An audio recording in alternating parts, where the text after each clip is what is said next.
퀴즈입니다. 예수님, 바울, 그리고 바가멘, 이 셋의 공통점은 혹시 무엇일까요? 잘생겼다. 잘생겼다. 좋습니다. 정답에 가깝지만 나는 문제 해결을 이런 실용적이고 제도적인 도움을 통해서 제공할 때 큰 보람을 느낀다라는 것을 알게 됐습니다.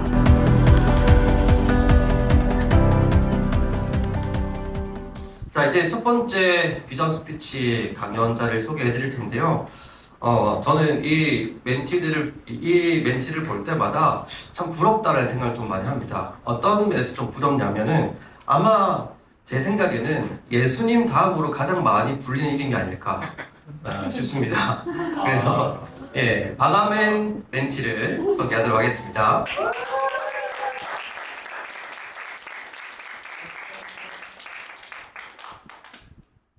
네, 안녕하세요. 가장 많이 불리는 이름 박아멘입니다.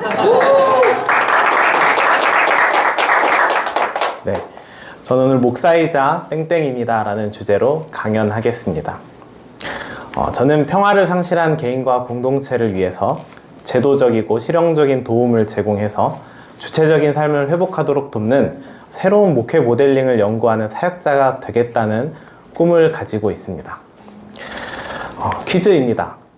예수님, 바울, 그리고 바가멘, 이 셋의 공통점은 혹시 무엇일까요? 하나님을 사랑한다. 정답에 가깝습니다. 잘생겼다. 잘생겼다. 좋습니다. 네, 모두 정답에 가깝지만 정답은 바로 두 가지 직업 이상을 가지고 있다는 겁니다. 예수님은 바로 목수일을 어렸을 때부터 아버지에게 배웠을 것이고, 그리고 바울은 사도행전 19장에 보면 텐터메이커 일을 해왔다고 기록돼 있죠. 저는 목사이자 기자로 지난 2년간 일을 해왔습니다. 사람들이 종종 묻습니다. 왜 기자 일을 선택하셨습니까? 다음은 제 어디 내놔도 항상 부끄러운 신대원 졸업 논문인데요. 네, 라이놀드 니버의 기독교 현실주의적 관점으로 바라보는 한국 기독교의 정치 양극화 현상입니다. 저는 기자가 되기 전부터 항상 기독교가 사회와 어떻게 공명할 수 있는가에 대해서 관심이 있었습니다. 그런데 항상 사회에서 갈등의 주체가 되는 현실에 대해서 좀 안타까움이 있었고, 어떻게 하면 평화로운 공동체로 이 사회에서 자리 잡을 수 있을까, 이런 고민이 기자가 되기 전부터 있었던 거죠. 다음은 칼바르트라는 유명한 사람이 이야기한 건데요. 좋은 설교를 위해서는 한 손에는 성경을, 다른 한 손에는 신문이 필요하다라고 이야기합니다. 사회와 공명하지 못한 우리 교회의 현실을 꼬집는 말입니다. 저는 이 문제에 대해서 고민하고 싶어서 기자 일을 택해 본 겁니다. 까지가 제가 외부에서 권사님이나 장로님들이 왜 기자 일을 했어요? 라고 물어보면 대답하는 아주 모범적인 답변입니다. 좀 더 제 날것의 고민은 바로 돈 때문입니다. 저희 사역자 사이에서는 이런 말이 있습니다. 성도 한 명당 150만 원이다. 그러니까 교회가 1년 예산을 집행하는 과정에서 예산을 세울 때에 100명, 교회가 100명의 성도면 한 1억 5천 정도를 잡는다는 겁니다. 재밌게도 한 강남 지역은 한 2배 해서 1년에 한 3억 정도 이렇게 잡는다고 합니다. 이거는 그냥 교회의 어떤 효율적인 운영을 위해서 행정적인 차원의 관행인데, 그런데 우리 교회가 양적 성장과 또 물질적인 추구만 바라보고 있는 어떤 현실을 보면은 좀 씁쓸한 대목이기도 합니다. 그래서 저는 같이 이중직을 고민하는 사람들끼리 이런 이야기를 합니다. 우리 돈을 열심히 벌자. 언제까지? 성도가 돈으로 보이지 않을 때까지 돈을 벌자. 이런 이야기를 하죠. 다음은 여러 가지 통계들인데, 한마디로 요약하자면 작은 교회일수록 원하지 않은 이중직을 할 가능성이 크다라는 것입니다. 그러니까 교회가 작을수록 목회자들은 최저임금보다 못한 임금을 받으면서 일할 가능성이 크고, 그 사람들은 그럴수록 원하지 않은 단순 노동과 서비스업을 하게 된다는 겁니다. 교회 상황을 보면 참 안타까운 일이죠. 저는 여기서부터 자유로워질 계획입니다. 사역에서의 자유, 또 돈에서의 자립, 그리고 이를 위해서 저는 일의 전문화가 필요하다라고 생각했었고, 그 일의 시작으로 기자 일을 한번 해보자 라고 했던 것입니다. 그렇다면 이제 구체적으로 제가 기자 일을 통해서 배워왔던 것들에 대해서 이야기 나눠보겠습니다. 저는 사회적 약자에 대한 목소리를 담아내는 일을 하고 싶어서 처음에는 기자 일을 해봤습니다. 그래서 사회부로 지원을 했었는데 정치부로 이제 들어가게 되면서 지난 1년간 돌아보면 참 다사다난했던 것 같아요. 막 비상계엄도 겪고 정권 교체도 겪고 막 많은 정치인들의 그런 혼란을 보면서 많은 일이 있었는데 제가 가장 기억에 남는 것은 그런 거대한 일이나 또 유명한 사람을 만났다는 것이 아니라 바로 가끔 오다던 이 사회 기사를 종종 쓸 때였습니다. 제가 시각장애인 이인수 씨를 인터뷰한 것인데요. 가장 기억에 남는 인터뷰 중 하나입니다. 이 이인수 씨는 저희 교회 집사님이기도 했습니다. 이분은 중도 실명자인데 한 10년 전까지만 해도 세상이 보였습니다. 밤하늘의 밤 정도는 확인할 수 있었던 수준이라고 합니다. 그런데 점차 눈이 안 좋아지더니 2017년쯤에 완전히 실명을 하게 된 것이죠. 꽤 많은 절망 가운데 빠졌었는데 자기 낙담하고만 있지 않았다고 합니다. 그때 이제 꺼내든 것이 색소폰이었고 그때부터 연주를 하게 된 겁니다. 그 이야기를 담으려고 인터뷰에 썼었는데 사실 근데 이제 여기까지만 들으면 굉장히 아름다운 내용인데 제가 연주를 많이 들어봤잖아요. 사실 굉장히 처음엔 불안합니다.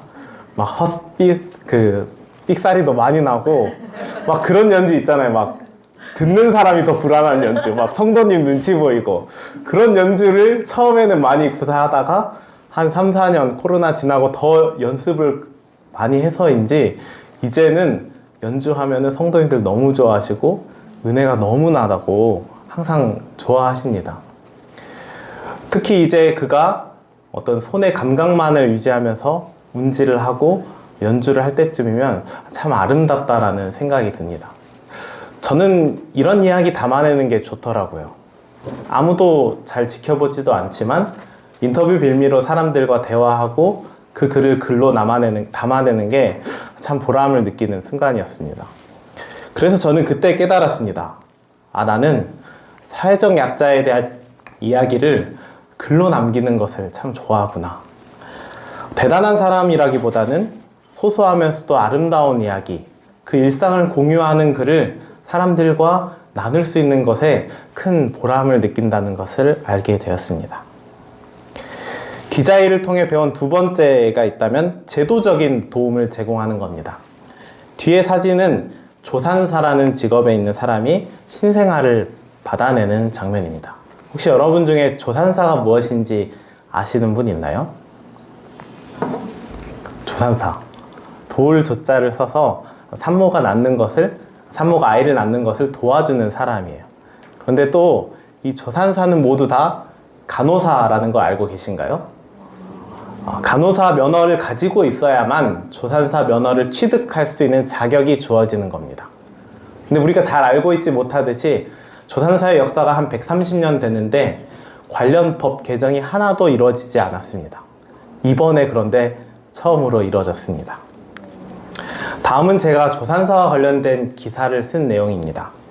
민주당 서영석 의원과 정책협약식, 그리고 토론 등을 한 것, 그리고 저 사진은 조산원을 운영하는 원장님을 만나서 인터뷰한 것을 제가 보여드린 겁니다. 조산사와 관련돼서 당시에 기사를 냈던 신문사는 거의 저희 신문사가 유일했습니다. 근데 윗선들에서는 이런 이야기가 나오더라고요. 어떤 정책이나 법안을 통과할 때 이런 기사 한 줄 있는 게 굉장히 중요하다라고요. 저한테는 큰 노력은 아니었지만 제 기사를 써왔던 것들이 결국 법안 마련에 어떤 동력이 되었고, 그 올해 10월 민생 법안 중 하나로 조산사 양성법이 통과하게 됩니다. 그래서 많은 협회 관계자들에게 저한테도 감사를 표하고 또 그런 뜻깊은 순간이 있었던 기억이 납니다. 이때 깨달은 게 있다면 나는 문제 해결을 이런 실용적이고 제도적인 도움을 통해서 제공할 때 큰 보람을 느낀다라는 것을 알게 됐습니다. 앞서 그런 구조적인 차원의 어려움을 이런 문제를 해결할 때는 앞서 그런 사회적 약자에 대한 이야기를 인터뷰하면서 글로 남겼던 것과는 또 다른 보람을 느끼게 했습니다. 저는 앞으로 이 두 가지 경험을 토대로 이중직 사역에 대해서 더 고민해 보려고 합니다. 그런데 두 가지 일을 모호하게 그냥 양립해서는 안 된다는 생각을 많이 하게 됩니다. 지난 2년간의 제 경험이 대표적이었는데, 돌아보면 목회 일에서도 아쉬움도 있고, 또 돌아보면 기자 일로서도 좀 아쉬움이 적지 않습니다. 제가 질문 하나 할게요. 이중직 하면 혹시 어떤 게 가장 좋은지 아세요? 돈이 2배다. 돈이 2배다. 맞습니다. 물질적 시간을 많이 쓰기 때문에 맞습니다. 다른 게 하나 있다면 월요병을 치료할 수 있다는 겁니다. 왜냐하면 항상 일을 하기 때문에 월요병을 느낄 겨를이 없거든요. 네, 또 안타까운 일이죠. 돌아보면 목회 일도 그 워라밸이 잘 보장되지 않는 일이고, 기자 일도 사실 워라밸이 보장되지 않는 일이에요. 저는 무사히 2년간 해왔었지만 참 돌아보면 안타까운 일들이 있습니다. 그래서 저는 그냥 두 가지 일을 그냥 같이 하는 이중직이 아니라 일이 곧 목회가 되는 새로운 모델링이 필요하다는 것을 점점 일을 거듭할수록 알게 됩니다. 뒤에 사진은 제가 비전 인터뷰를 한 황인성 목사라는 사람에 대한 이야기입니다. 황인성 목사님은 책방과 교회를 같이 운영하는 분입니다. 그런데 제가 이분에게 조언을 구하고자 찾아갔는데, 이중직하는 사람에게는 선교사 같은 마음이 필요하다고 이야기하더라고요. 그게 무슨 뜻이냐면, 고객과 성도를 구분하지 않고 모두 성도로 보라는 것입니다. 그분은 고객에게 책을 팔고, 그리고 고객과 함께 스터디를 하는 게 자기는 사역하는 거라고 말합니다. 그게 주말에 설교를 하고 또 말씀 나누는 것과 다르지 않다라는 겁니다. 곧 일이 목회이고, 목회자의 목회가 곧 일이 되는 일 목회 모델링을 새롭게 고민해야 된다고 조언해 주었습니다. 저의 경우에라면 인터뷰 대상자들이 하나의 성도가 되고, 또 성도가 인터뷰 대상자가 되는 하나의 경험들이 그런 게 대표적이라고 할 수 있겠습니다. 제게 과제가 있다면 앞으로 이 배웠던 것들을 어떻게 하면 모델링을 할 수 있을까가 핵심 과제가 될 것입니다. 실용적, 제도적 도움을 제공하는 것, 그리고 사회적 약자에 대한 이야기를 글로 담아내는 것, 이런 일들이 어떻게 목회랑 같이 연결되느냐가 제 관건입니다. 가능하냐라고 물어본 사람에게는 제가 이 화면을 보여드릴 수 있을 것 같은데, 뭐가 보이시나요?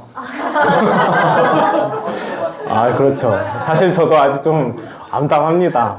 또 어떻게 해야 될지 잘 모르는 것도 사실이고요. 그래서 작은 실마리가 있다면, 제가 비전 인터뷰하면서 김지수 작가라는 사람을 알게 됐었는데, 그분의 책에서 부고 전문 기자라는 것을 소개해 줬습니다. 다른 사람의 부고를 전문적으로 대신 써주는 사람입니다.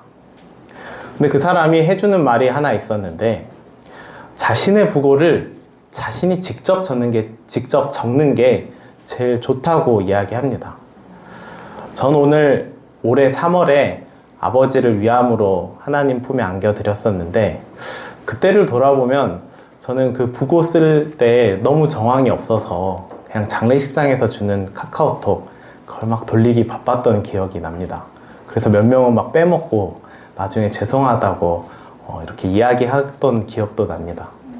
그래서 이 김지수 작가의 이야기를 들어보면서 이런 다짐을 하게 됩니다. 아버지의 이야기를 다시 글로 담아서 새로운 부고를 다시 써보자. 그래서 저는 이 아버지에 대해서 기록했던 것, 그 아버지가 투병 생활하면서 기록했던 거를 언젠가는 책으로 만들어 보려고 합니다. 그래서 가칭 이제야 아버지 부고를 씁니다 라는 제목도 한번 세워봤습니다. 이 일이 저한테는 작은 실마리가 될 것이라고 기대합니다. 좀 잘 안 보였던 내 목회 모델링의 과정에서 하나씩 해 가다 보면은 어떻게 풀리지 않을까라는 생각을 또 해보게 됩니다. 오늘 제 강연 주제를 목사이자 땡땡이라고 잡은 이유이기도 합니다. 아직 땡땡에 공란으로 남겨뒀었는데, 거기에 어떤 거를 채워둘지 아직 확실하게 이야기하지 못하더라도 앞으로 이런 실마리들을 하나하나씩 비전 스쿨을 통해 배웠던 것들을 찾아가다 보면은 이뤄내볼 수 있지 않을까 기대해 봅니다. 이승우 작가의 고요한 읽기라는 책에 보면은 폐허가 된 신전이라는 대목이 나옵니다. 그냥 폐허도 아니고 그냥 신전도 아니고 꼭 폐허가 된 신전이라고 합니다. 저는 우리의 지금 교회의 상황이 바로 이 폐허가 된 신전이 아닐까 생각해 봅니다. 종교에 대한 관심은 줄어드는 가운데 목회자가 떠나고 있는 현실, 그나마 남은 목회자가 교회에 부역하면서도 마음껏 사역의 다양성을 펼치지 못하는 안타까운 상황입니다. 그런데 저는 여전히 이 폐허가 된 신전, 이 교회에 관심이 가고 마음이 갑니다. 저는 이 폐허가 된 교회에 남아 건강한 이중직 모델을 연구하고 발전시키고 정착시키고 싶습니다. 앞으로 제 꿈을 계속해서 응원해주면 감사하겠습니다. 감사합니다.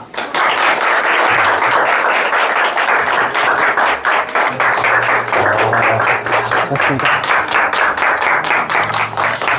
네, 좋습니다. 사실 잠깐 말씀하셨지만 제가 그 전라도 어딘가 되게 먼데 장례식을 하셔가지고 제가 몇 시간 운전해서 장례식 갔다 왔었거든요. 근데 장례식에서 봤던 모습도 지금 모습 똑같았어요. 그 저 자연스러운 눈웃음이 3박 4일 동안 잊혀지지 않을 정도로 되게 유지하는 사람이었거든요. 그래서 저는 바가메 멘티를 볼 때마다 아 정말 상황보다 큰 믿음을 가진 사람이다 라는 생각을 좀 많이 하게 됩니다. 우리 응원과 격려의 박수 한번 더 드리겠습니다.